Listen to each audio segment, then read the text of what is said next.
जय Bharat dear students. तो बच्चों देखिए, इस चैप्टर का जो भी थियोरेटिकल पार्ट है वो हमने कंप्लीट कर लिया है ना। तो जो बचे हुए न्यूमेरिकल है उन्हें बच्चों हम कंप्लीट कर लेते हैं। तो देखिए एक्सरसाइज में न्यूमेरिकल नंबर 12.1 क्या बोला गया है। A geyser heats the water flowing at the rate of 3 litre per minute from 27 degree centigrade to 77 degree centigrade. बच्चों क्या बोला गया स्टेटमेंट में, देखिए एक गीजर है। गीजर क्या कर रहा है, उसके अंदर 1 मिनट में 3 लीटर जितना वाटर आ रहा है ना गीजर के अंदर। और वो गीजर क्या कर रहा है, इस 3 लीटर जितने वाटर को 27 डिग्री सेंटीग्रेड से 70 डिग्री सेंटीग्रेड तक ले जा रहा है ना, टेम्परेचर राइज कर रहा है। आगे क्या बोला गया, if the geyser operates on a gas burner, है ना, geyser operates on a gas burner, what is the rate of combustion of the fuel. अब बच्चे देखिए यहाँ पे गैस बर्नर मतलब यहाँ पे ऐसे समझिए गैस जो है एज अ फ्यूल यूज हो रहा है। हमें क्या पूछा हुआ है, what is the rate of combustion of the fuel if the heat of the combustion is 4 into 10 raised to 4 joule पर ग्राम। अब बच्चों यहाँ पे हीट ऑफ कंबशन का मतलब क्या है, ठीक है। अगर यहाँ पे फ्यूल का 1 ग्राम, अगर फ्यूल 1 ग्राम जितना बच्चों यहाँ पे, ठीक है, उसका कंबशन हो रहा है तो हमें हीट कितना मिल रहा है 4 इंटू 10 रेज़ टू 4 जूल, है ना। 1 ग्राम अगर उसका बच्चों कंबशन हो रहा है फ्यूल का तो हमें हीट इतना मिल रहा है 4 इंटू 10 रेज़ टू 4 जूल। तो हमें बच्चों कंबशन का रेट फाइंड करना है ना। अगर हमें इतने से इतने तक टेम्परेचर ले जाना है 3 लीटर वाटर का 1 मिनट में, तो कंबशन रेट कितना होगा वो पूछा हुआ है।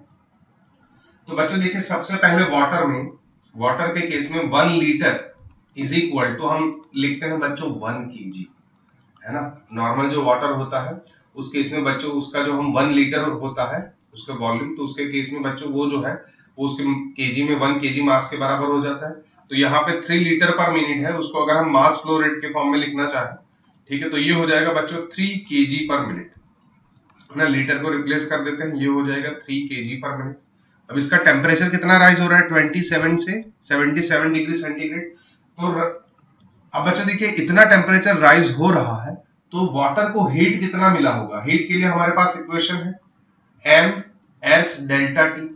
अब बच्चों देखिए वाटर के लिए टेम्परेचर राइज हमें मालूम है, ठीक है, 27 से 77, ठीक है, तो ये वैल्यू है। अब वाटर के केस में स्पेसिफिक हीट अगर लिखना चाहे, स्पेसिफिक हीट ऑफ वाटर, तो ये कितना होता था 4186 जूल पर, ठीक है, 4186 जूल पर केजी केल्विन, है ना, जूल पर केजी केल्विन, ठीक है। और मास तो बच्चों हमें दिया गया है 3 केजी, 1 मिनट के अंदर फाइंड कर रहे हैं तो ये 3 केजी रख देंगे। तो mass of water, specific heat of water, ठीक है, ये है 3 केजी। अगर स्पेसिफिक हीट लिखे तो ये हो जाएगा 4186 जूल पर केजी केल्विन। और डेल्टा टी बच्चों यहाँ पे हो जाएगा 77 माइनस 27, है ना।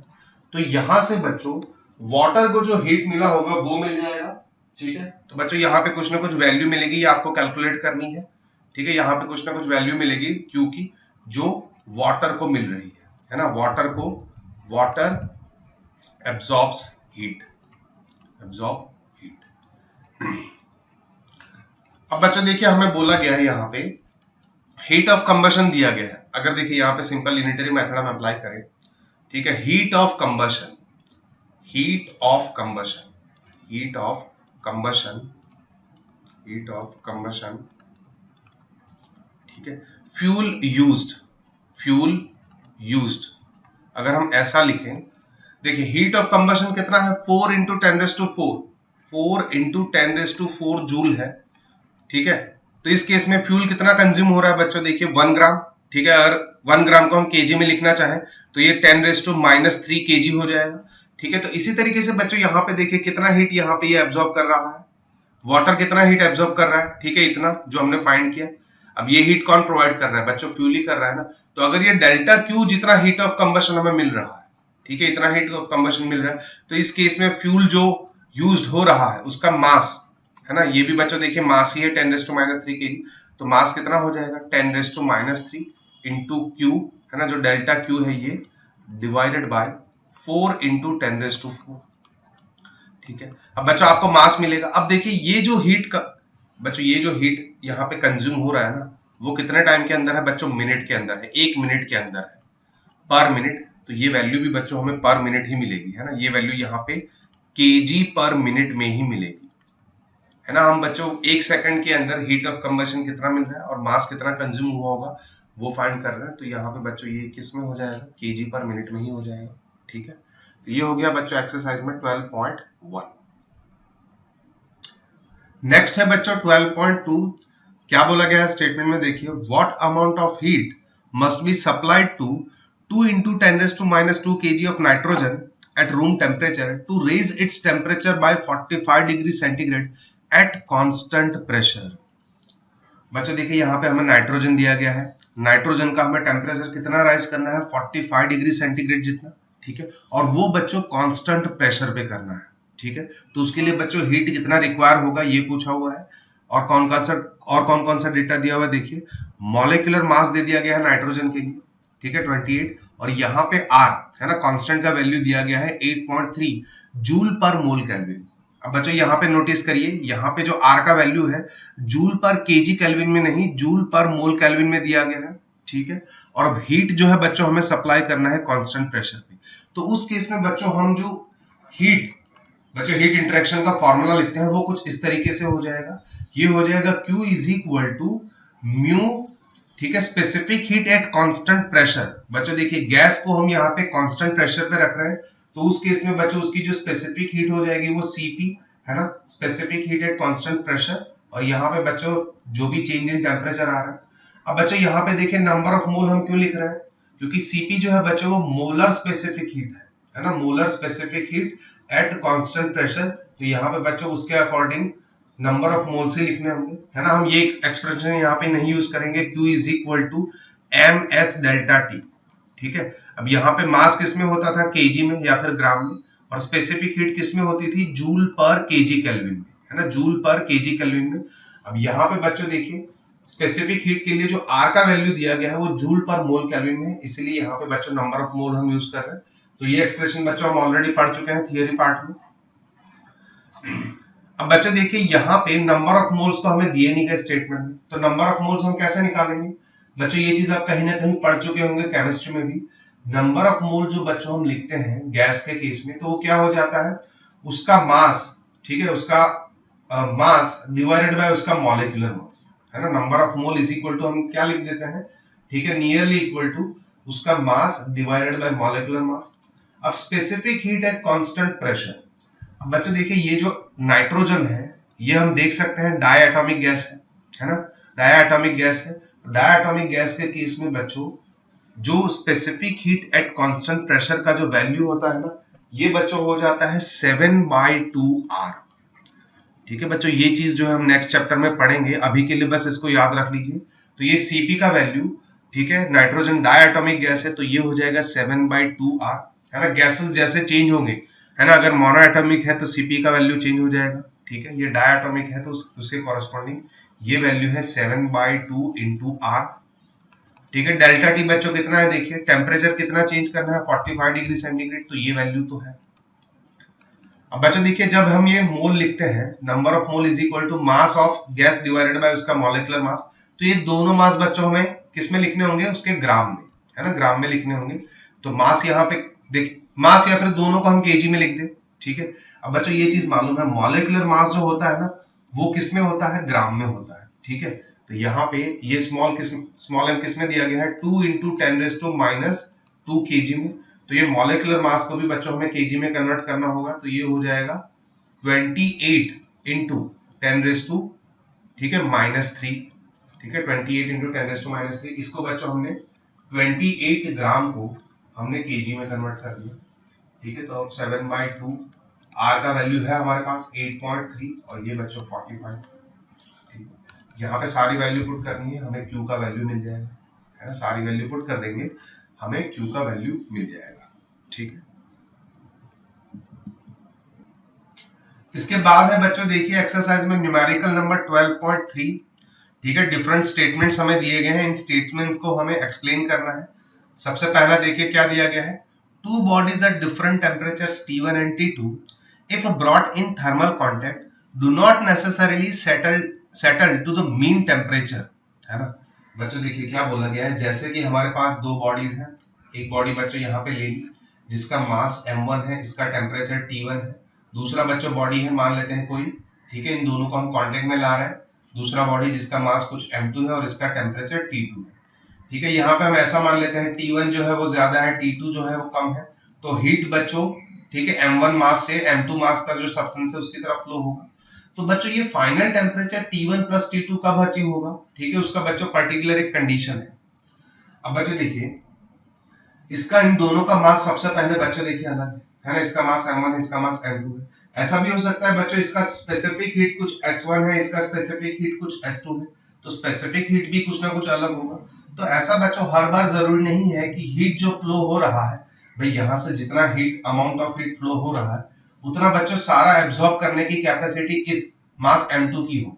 ठीक है, अगर बच्चों हमें मीन टेम्परेचर इन दोनों का चाहिए तो उसका एक कंडीशन है जिसे आप याद रख लीजिए, दोनों का हीट कैपेसिटी सेम होना चाहिए। मतलब यहाँ पे m1 into specific heat S1 is equal to m2 into उसका specific heat S2।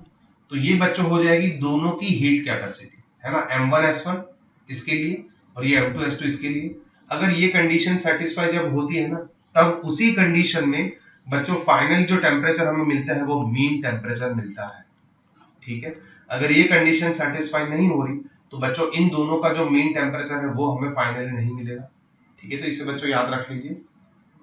Part B देखिए क्या बोला गया है, the coolant in the chemical और न्यूक्लियर प्लांट, है ना बच्चों, देखिए न्यूक्लियर प्लांट या फिर केमिकल प्लांट में हम कूलेंट यूज करते हैं।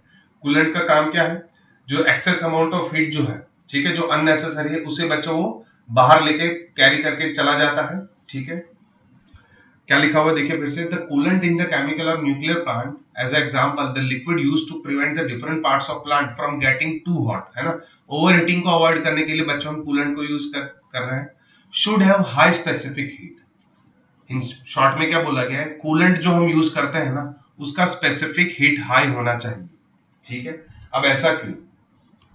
अब बच्चों देखिए कूलेंट का काम क्या है, कूलेंट का काम क्या है, जो भी प्लांट के अंदर जो भी बच्चों इक्विपमेंट्स हैं, डिफरेंट पार्ट्स हैं, इनमें से एक्सेस हीट को एब्सॉर्ब करना। तो हीट कैसे एब्सॉर्ब करेगा, हीट एब्सॉर्ब करने के लिए बच्चा एक्सप्रेशन क्या होता है, क्या m into S into delta T. मान लेते हैं बच्चों ये मास किसका है, ठीक है, ये फ्लूइड का सॉरी कूलेंट का मास है ना, कूलेंट का मास है। डेल्टा टी बच्चों चेंज इन टेम्परेचर किसके लिए, कूलेंट के लिए।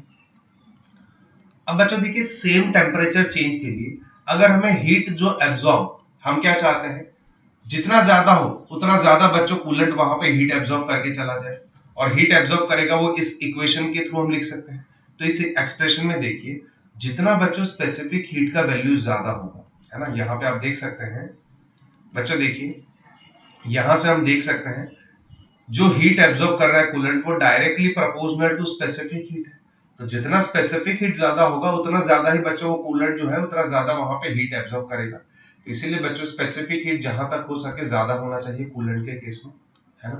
तो ये हो गया बच्चों पार्ट बी। पार्ट सी देखिए क्या बोला हुआ है, air pressure in a car tyre increases during driving. अब बच्चों देखिए ड्यूरिंग ड्राइविंग, है ना, जब हम ड्राइव करते हैं तो बच्चों एयर के जो मॉलिक्यूल्स हैं उनका कोलाइजन वहां पे ज्यादा होगा, कोलाइजन ज्यादा होगा तो टेम्परेचर इंक्रीज होगा। अब बच्चों देखिए एयर किसके अंदर यहाँ पे फिल किया गया है, टायर के अंदर।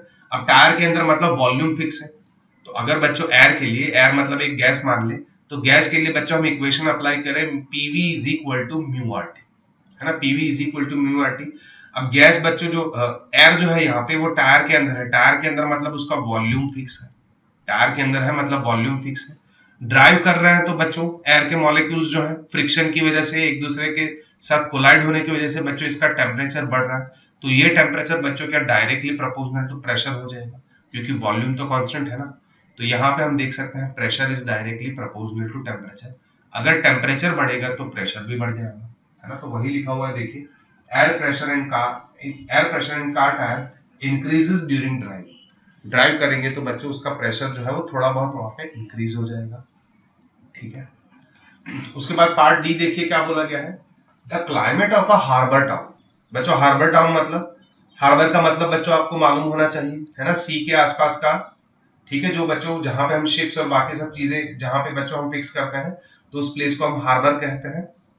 ठीक है, तो हार्बर के आसपास का जो टाउन है, ठीक है, the climate of the harbour town is more temperate. अब टेम्परेट का मतलब क्या है बच्चों, उसका टेम्परेचर जनरली ठीक है, ज्यादा रहेगा, ठीक है, ज्यादा रहेगा than that town in a desert at the same latitude.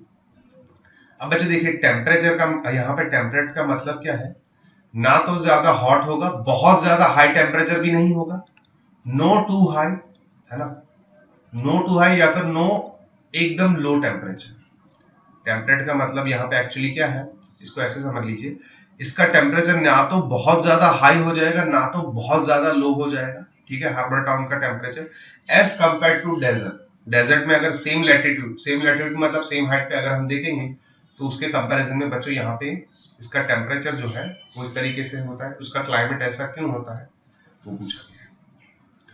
तो बच्चों देखिए जो हार्बर टाउन होता है, हार्बर टाउन मतलब सी उसके आसपास है, तो यहाँ पे ह्यूमिडिटी ज्यादा रहेगी। हार्बर टाउन है तो बच्चों वहां पे ह्यूमिडिटी ज्यादा रहेगी। ह्यूमिडिटी जो है बच्चों, ठीक है, वो ह्यूमिडिटी का पूरा एक समझिए, ऐसे समझिए एनवेलॉप क्रिएट हो जाता है इस टाउन के अराउंड। ये जो बच्चों हार्बर टाउन है उसके अराउंड बच्चों ह्यूमिडिटी का एक पूरा एनवेलॉप बन जाता है, ऐसे समझिए। और ह्यूमिडिटी जो है वो बच्चों पुअर कंडक्टर है ना, वो एक पुअर कंडक्टर ऑफ हीट है।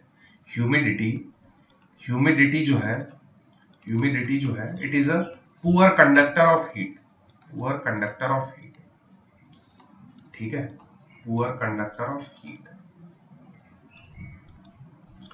तो उसके तो बच्चों यहाँ पे रीजन क्या होता है, जो भी बच्चों हीट यहाँ पे जैसे सी में मान लेते हैं, सी वाटर पे जो भी हीट आ रहा है तो ह्यूमिडिटी क्रिएट हो रही है, ठीक है, तो उसकी वजह से बच्चों वहां पे हीट एनवायरनमेंट से बाहर एस्केप नहीं कर पाते, है ना, एनवायरनमेंट से बाहर नहीं निकल पाती।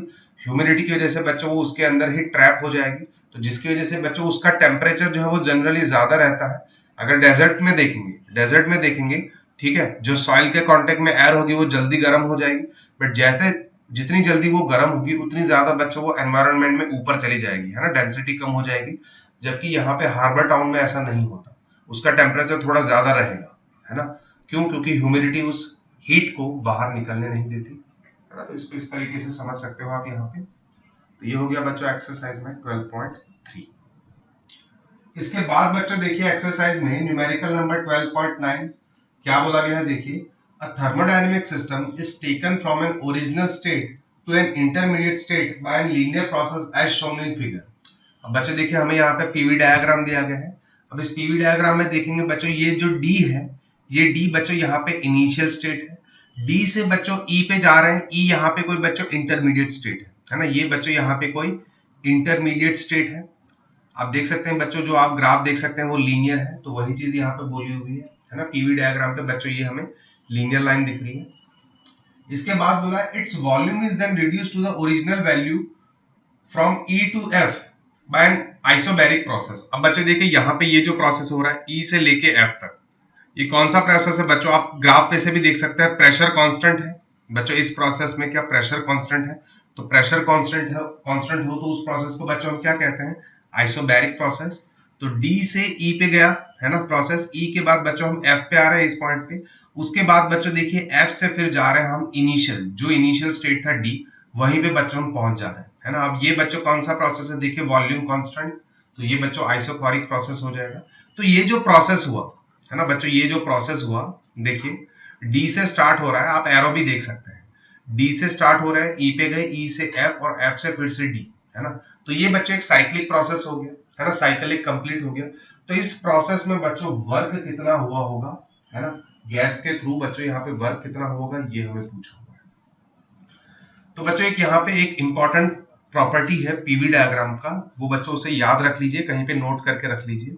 जैसे बच्चों हम पीवी डायग्राम प्लॉट कर रहे हैं, है ना, इस तरीके से, जैसे वर्टिकल एक्सिस पे प्रेशर, है ना बच्चों, देखिए वर्टिकल एक्सिस पे प्रेशर और हॉरिजॉन्टल एक्सिस पे वॉल्यूम V, अगर इन दोनों का बच्चों हम ग्राफ प्लॉट कर रहे हैं और ये ग्राफ हमें कुछ इस तरीके से मिल रहा है, सिर्फ एक स्ट्रेट लाइन है, स्ट्रेट लाइन या फिर कोई भी कर्व मान लेते हैं बच्चों, इस तरीके से एक लाइन मिल गई, इस तरीके से एक लाइन मिल गई।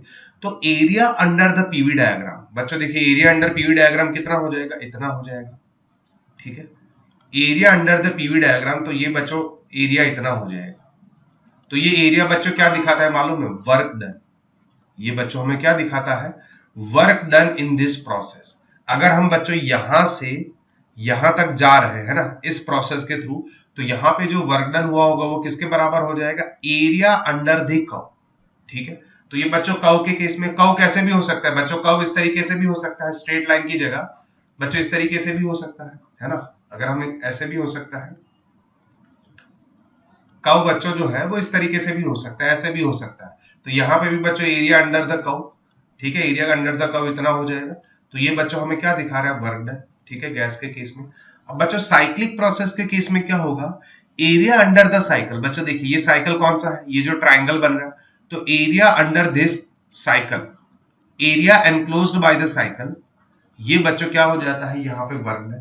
तो अगर हम ये लिखे यहाँ पे work done during this cycle is equal to बच्चों क्या हो जाएगा, एरिया ऑफ ट्राइंगल DEF, ठीक है, एरिया ऑफ ट्राइंगल DEF।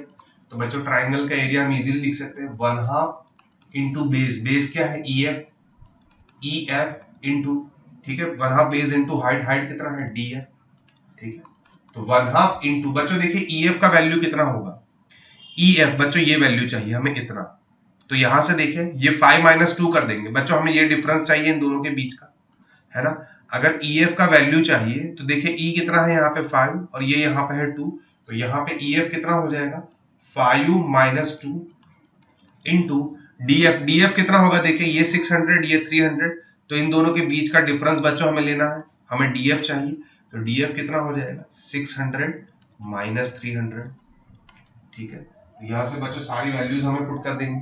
अब छोटी सी चीज समझिए बच्चों, अगर वॉल्यूम आपका मीटर क्यूब में है और प्रेशर जो है वो न्यूटन पर मीटर स्क्वायर में है, मतलब दोनों बच्चों यहाँ पे SI यूनिट में है ना, दोनों SI यूनिट में है, तो वर्क डन बच्चों हमें जूल में मिलेगा, है ना। यहाँ पे यूनिट उसका क्या हो जाएगा जूल, यहाँ पे अगर हम बच्चों वैल्यू फाइंड करेंगे तो ये हो जाएगा 450 जूल, यहाँ पे आप फाइंड करेंगे तो ये वर्क डन निकल जाएगा 450 जूल, ठीक है।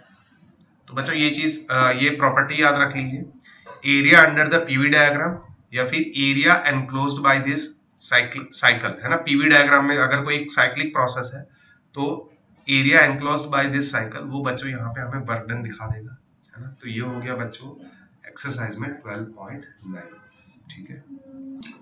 तो बच्चों लास्ट न्यूमेरिकल है ना एक्सरसाइज में, दैट इज 12.10, क्या बोला गया है देखिए स्टेटमेंट में, a refrigerator is to maintain eatables kept inside at 9 degree centigrade.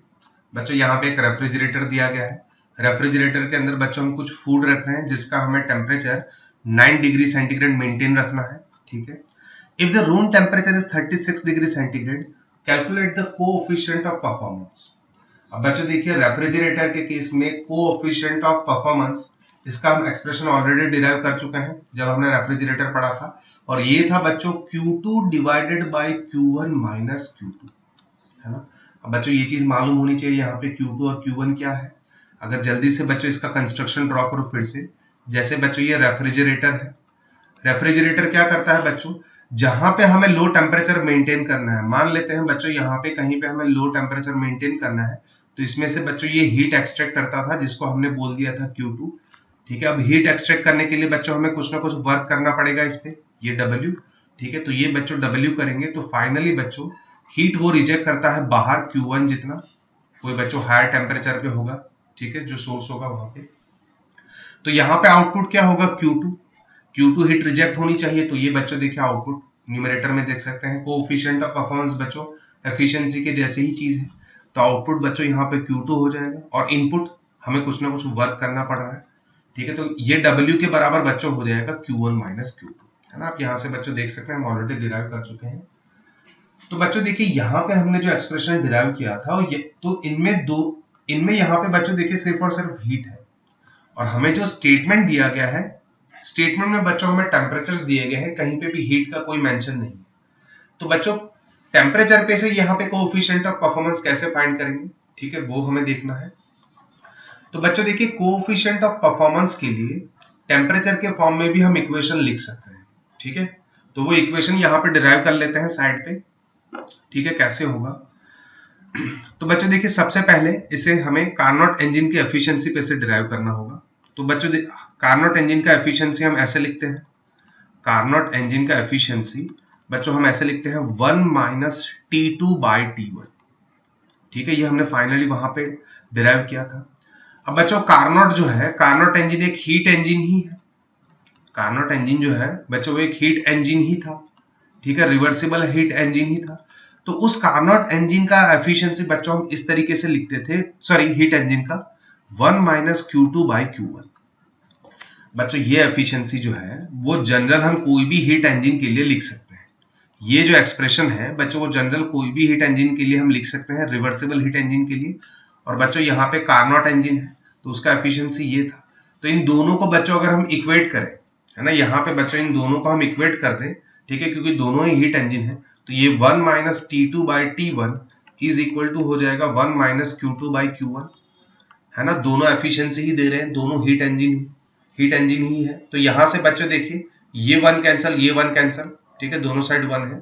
तो यहां से हमें एक्सप्रेशन क्या मिल रहा है, T2/T1 इज इक्वल टू क्या Q2/Q1 मिल रहा है ना। तो ये रेशियो बच्चों सेम होता है, ये रेशियो बच्चों, है ना, ये एक्सप्रेशन याद रखना है, T2/T1 is equal to Q2/Q1 होता है। तो यहाँ पे बच्चों देखिए कोएफिशिएंट ऑफ परफॉर्मेंस में, है ना, अब Q2 बच्चों न्यूमरेटर में है तो इसको हम इस तरीके से भी लिख सकते हैं 1/Q1 minus Q2 divided by Q2, है ना। डिनोमिनेटर के भी डिनोमिनेटर में लिख दिया तो ये ऊपर ही चला जाएगा, तो इसको हम इस तरीके से भी लिख सकते हैं। अब यहाँ पे बच्चों दोनों के लिए हम सेपरेटली लिख दें, Q2 को डिनोमिनेटर में दोनों के लिए सेपरेटली लिख दें तो ये हो जाएगा Q1/Q2 -1, है ना। ये Q2 और ये Q2 है, दोनों कैंसिल हो जाएंगे तो -1। तो बच्चों देखिए Q1/Q2 के बराबर हम क्या लिख सकते हैं, है ना। बच्चों देखिए ये जो हम एक्सप्रेशन लिख रहे हैं ना, इसके लिए कंडीशन होना चाहिए, प्रोसेस जो है वो रिवर्सिबल होना चाहिए, है ना, रिवर्सिबल प्रोसेस होना चाहिए, ऐसा हमें मानना होगा, ठीक है। तो Q1/Q2 यहां से हम लिख सकते हैं Q1/Q2 इज इक्वल टू क्या लिख सकते हैं बच्चों, T1/T2, है ना। तो 1/T1/T2 -1। तो यहां से बच्चों अगर इसको हम कंटिन्यू करें तो ये हो जाएगा 1/T1 minus T2 divided by T2, ठीक है। तो बच्चों देखिए T2 डिनोमिनेटर के भी डिनोमिनेटर में है तो ये ऊपर चला जाएगा, है ना। T2 डिनोमिनेटर के भी डिनोमिनेटर में है तो ये T2 बच्चों ऊपर चला जाएगा यहाँ पे। तो ये फाइनल एक्सप्रेशन हो गया इस तरीके से। ये बच्चों हमारे लिए हो गया फाइनल एक्सप्रेशन। कौन से फॉर्म में, टेम्परेचर के फॉर्म में, हीट के फॉर्म में ये और टेम्परेचर के फॉर्म में ये। तो इसके बराबर बच्चों हम ऐसे भी लिख सकते हैं T2 divided by T1 minus T2।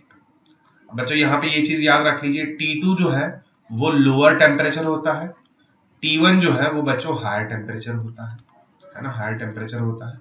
T2 का वैल्यू है हमारे पास कितना है, देखिए 9 डिग्री सेंटीग्रेड। अब अच्छा बच्चों देख रहे दूसरी चीज, यहाँ पे जब भी हम एक्सप्रेशन में टेम्परेचर पुट करेंगे, है ना, जब भी एक्सप्रेशन में टेम्परेचर पुट करेंगे तो ये बच्चों केल्विन में होना चाहिए, है ना। ये बच्चों सारे टेम्परेचर जो है वो केल्विन में ही होने चाहिए, एब्सोल्यूट टेम्परेचर में। तो ये चीज ध्यान में रखनी है। अगर सेंटीग्रेड में रखेंगे तो बच्चों ये वैल्यू आपकी गलत हो जाएगी, आपका फाइनल कोएफिशिएंट ऑफ परफॉर्मेंस जो है वो गलत निकलेगा, है ना। तो जो भी टेम्परेचर है ये भी केल्विन में और ये भी केल्विन में रखने हैं ना। ये सारे टेम्परेचर बच्चों हमें किस में रखने हैं, केल्विन में, ठीक है। तो ये लोअर टेम्परेचर 9 + 273, ठीक है। इसी तरीके से T1 को भी हमें केल्विन में कन्वर्ट करना होगा। तो यहाँ से बच्चों आपका कोएफिशिएंट ऑफ परफॉर्मेंस निकल जाएगा, ठीक है। तो बेसिकली बच्चों हमें ये एक्सप्रेशन याद रखना है कि भाई अगर हम हीट इंजन ले लें या फिर रेफ्रिजरेटर ले लें तो बच्चों ये हीट का रेशियो इन टेम्परेचर्स के रेशियो के बराबर होता है ना। तो ये बच्चों यहाँ पे हमारा चैप्टर कंप्लीट होता है थर्मोडायनेमिक्स। 2-3 न्यूमेरिकल बच्चों एक्सरसाइज में बच गए होंगे तो वो आपके लिए एक्सरसाइज है ना, होमवर्क है, ठीक है। तो उन्हें आपको खुद से कंप्लीट करना है, ठीक है।